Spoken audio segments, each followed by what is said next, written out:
Rasulullah menyatakan al-qatil wal maqtul finnar, yang membunuh dan yang dibunuh.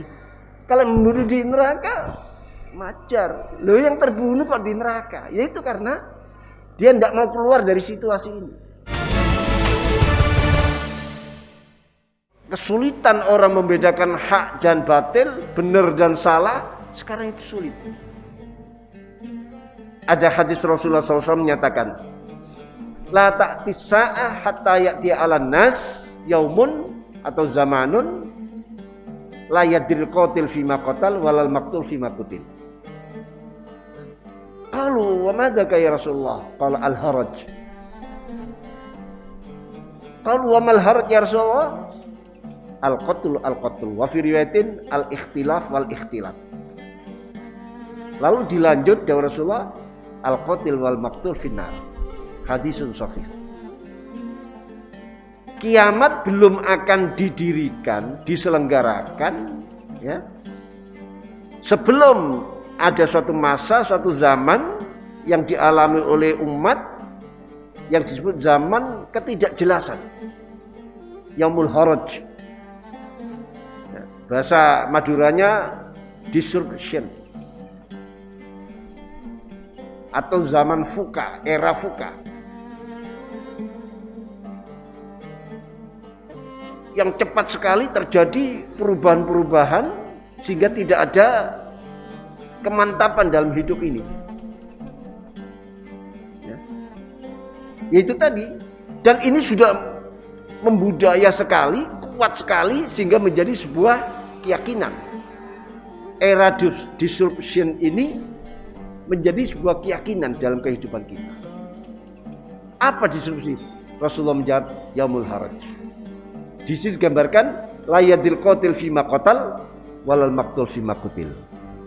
Seorang yang membunuh, dia tidak tahu apa motivasinya membunuh.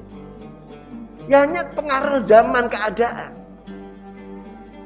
Bahkan membunuh dengan takbir Allahu Akbar.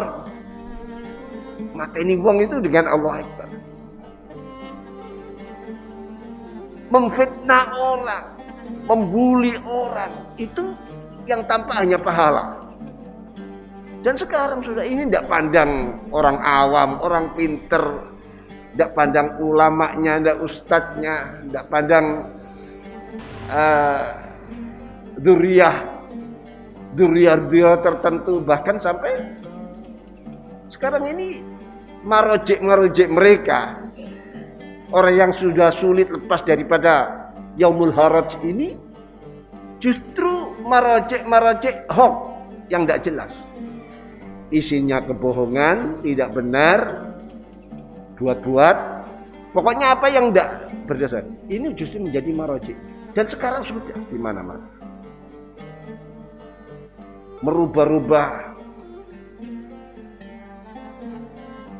Contoh saja, bukan saya karena merasa pernah dibully. Saya itu sudah biasa. Dibully itu sudah biasa, sebuah konsekuensi. Saya pernah diundang dalam suatu acara, tidak disebutkan undangannya apa, hanya menyampaikan, ya ini hampir Ramadan selesai, nyuwun dawuh-dawuh untuk pembekalan akhir Ramadan. Ya kan biasa umum akhir Ramadan, kita akan merasa mau ditinggalkan tamu agung kita. Bonus-bonus yang demikian luar biasa, pasar raya pahala akan segera kukut. Tapi setelah acara jadi, ternyata ini sebuah acara yang dihadiri oleh beberapa tokoh, bahkan dari negara asing termasuk Palestina. Dan judulnya pun baru tahu kalau itu judul muhasabah untuk memberikan dukungan pembelaan pada Palestina. Akhirnya ya tetap saya sampaikan. Saya cerita Ramadan itu sejak dulu, sejak zaman Rasulullah, sahabat, itu adalah sebagai lambang kemenangan. Perang Badar di Ramadan, perang-perang besar itu pada bulan Ramadan. Ya. Bahkan kalau tidak salah Salahuddin Al-Ayyubi merebut Baitul Maqdis dalam perang salib itu Kalau tidak salah itu juga di bulan Ramadan. Saya katakan ini kita harus introspeksi muhasabah. Baik bangsa Palestina, kenapa perjuangan berpuluh-puluh tahun, sudah mulai tahun berapa itu? Tidak menang-menang, malah terus kalah, malah menyempit. Padahal Israel itu kecil. Israel sekarang membengkak. Di mana Ramadannya? Itu loh yang saya katakan. Sedang di Indonesia, maksudnya orang merayakan pada bulan Rajab, setiap bulan Rajab Isra Mi'raj. Di situ salah satu rukunnya adalah Masjidil Aqsa. Asra bi abdi lailan minal Masjidil Haram ilal Masjidil Aqsa. Di saat kita nyebut ilal Masjidil Aqsa dalam genggaman Israel. Betapa ironis. Berarti tanggung jawab dunia Islam untuk mengembalikan bagaimana Masjidil Aqsa bisa di kekuasaan di tangan umat Islam. Ini yang saya sampaikan. Kita harus muhasabah, introspeksi. Lah, muhasabah ini bagi siapapun. Yang baik juga muhasabah bagaimana bisa lebih meningkat, karena Ramadan itu adalah bulan peningkatan. Saya ceritakan bagaimana sahabat Umar di saat membaca ayat ya ayyuhalladzina amanu kutiba alaikumus syiyam kama kutiba alal ladzina la'allakum tattaqun. Tanya pada sahabat Ubay bin Ka'ab, ya Ubay, apa makna la'allakum tattaqun? Ini perintah sholat puasa, kok ada la'allakum tattaqun? Bukankah puasa ini juga takwa? Sholat takwa, semua perintah takwa. Tapi kok la'allakum tattaqun? Sahabat Ubay mendapat pertanyaan Amirul Mukminin Khalifah Umar bin Khattab, tidak jawab langsung, mengembalikan pertanyaan. Ya Amirul Mukminin, hal salakta tariqan fi shop? Pernahkah baginda lewat jalan lorong yang di situ banyak duri-duri tajam, bahkan batu-batu tajam yang siap melukai kaki siapapun yang melaluinya? Pertanyaan sahabat Ubay mengembalikan pertanyaan Umar. Tidak menjawab, tapi mengembalikan. Sahabat Umar membalas, na'am salaktu, betul aku pernah melewatinya. Aku pernah melewatinya.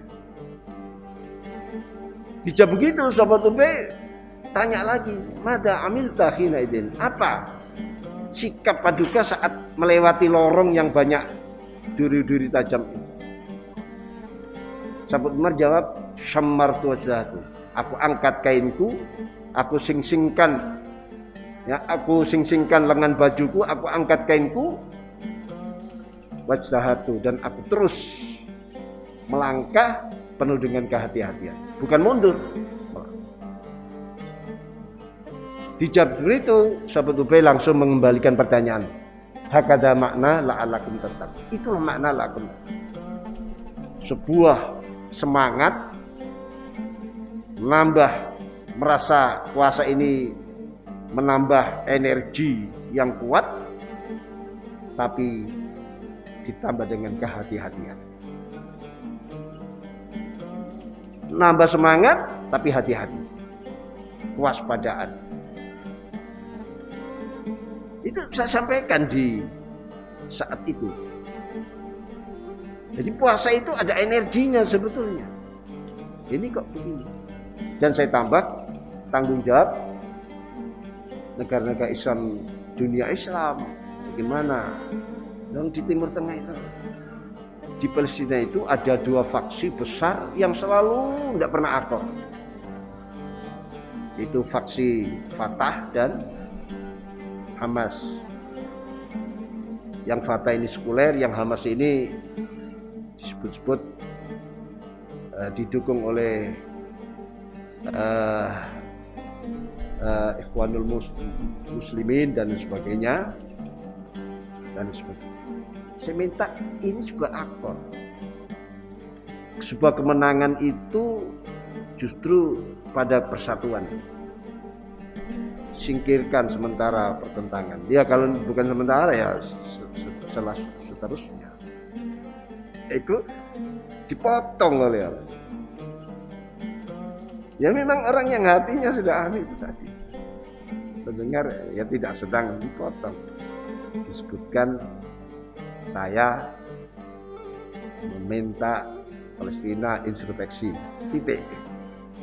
Kesannya itu saya gebuk Palestina. Diperpanjang lagi, mungkin diperjelas lagi, berarti saya mendukung Israel itu. Padahal berkali-kali saya hadir di seminar-seminar untuk pembelaan pada Palestina, sudah berkali-kali dan sebagainya. Ya ini ya Yaumul Haraj ya seperti itulah. Pula balik, hati-hati. Makanya saya paling tidak begitu ya semikir lah kalau ada wartawan nelpon, makan kalau saya tidak kenal tidak pernah saya terima. Akibatnya teman-teman saudara-saudara yang nawaitunya baik nelpon karena namanya tidak tertulis ya tertolak sekali. Jadi Yaumul Haraj. Coba itu Rasulullah menyatakan al-qatil wal maqtul finnar, yang membunuh dan yang dibunuh. Kalau membunuh di neraka wajar. Loh yang terbunuh kok di neraka? Ya itu karena dia tidak mau keluar dari situasi ini. Tidak mau mengupaya cari ilmu yang bisa menjelaskan masalah ini. Sekarang itu ilmu yang menjadikan manusia itu jadi benar. Ya. Kalau pintar sudah terlalu banyak orang pintar. Ya kalau cari pintar silahkan, tapi benar harus menjadi komandannya.